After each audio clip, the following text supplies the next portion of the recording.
kestabilan politik di negara ini setelah pilihan raya ke-14, kita sedar dan tahu rakyat di negara ini berhempas pulas, bekerja keras, datang dari luar negara, dalam hujan, dalam panas. Sehingga kita berupaya untuk membentuk satu pemerintahan yang baru, reform kerajaan untuk membolehkan supaya pemerintahan itu akan dapat meletakkan negara ini di landasan yang sepatutnya. Tapi malangnya, kita selaku ahli yang berhormat dan pimpinan di negara ini, yang menjadi pimpinan, melahirkan contoh dan nilai-nilai kehidupan kita berpolitik yang kita katakan there's no good values in how not only we execute our responsibility as member of parliament, as a leader of a party. Oleh kenapa kita melihat kerangka yang ada, mandat rakyat bukan hanya persoalan lompat-melompat, peralihan yang berlaku di negara ini. Dan kita lontarkan selaku barisan pembangkang pada hari ini sebelum itu menyatakan Sheraton Move, kita kuasa yang ada diberi mandat oleh rakyat, stolen mandat itu. Yes, kita akui betul. We agree. And yet, now we are working with them. We sign memorandum with them. We don't realize that. Where is the values in our life? As a leader of this country, as a politician in this country, we have to have clarity dengan izin.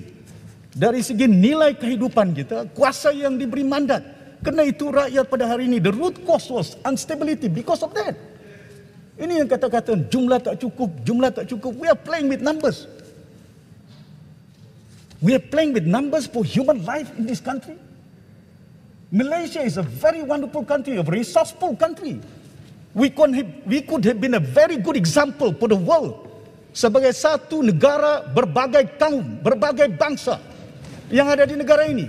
Tak mengira agama, tak mengira bangsa. We could have united the country, the way forward. Tapi malangnya oleh kerana kita katakan, oh kuasa ada. We are driven, sorry to say, by the greed and the lust to have position, nak tempat. I could have been there if I want to. But is that the values that I had? I topple my own brother dalam pilihan raya yang telah lalu. My own brother. I cry. I apologize to him. It's not because of my blood. I was representing a president of a party. I'm not thinking about my blood. Bukan pasal darah saya. Bukan pasal ini saya. Tapi kita mementingkan negara. Kita mementingkan rakyat. Adakah dengan kita mementingkan rakyat tanpa kita tanda tangan, maka kita tak pentingkan rakyat? Adakah kita bila kita tak tanda tangan, kita tak pentingkan negara kita? Kita boleh berbahas di parlimen. I can go along anti-hak law yang ada di negara ini. Kalau sekiranya itu menjadi satu landasan, and I can approve, saya boleh bagi sokongan sepenuhnya di Dewan Yang Mulia ini. Kalau sekiranya rang-rang benda itu dapat kita mentrail. Tapi apakah kandungan dia untuk mengelakkan? Adakah bila orang itu lompat, lepas itu pilihan raya diadakan? Adakah bila dia melompat, suspend them for 2 terms? Ada kalau dia melompat, suspend the rest of their life, supaya tak boleh bertanding dalam gelanggang politik, menjadi contoh yang tidak baik kepada umat di negara ini. Now we must know the content. Dan ini landasan kita, wakil rakyat dah angkat sumpah depan di Dewan Yang Mulia ini untuk berkhidmat kepada rakyat dan negara kita. Tapi malangnya kita tak berkhidmat. Kita hanya berkhidmat pentingkan satu parti kita, satu kedudukan kita, nafsu kita. Saya tahu bukan senang selaku wakil rakyat, bukan senang selaku pembangkang. But at the end of the day, we are born poor.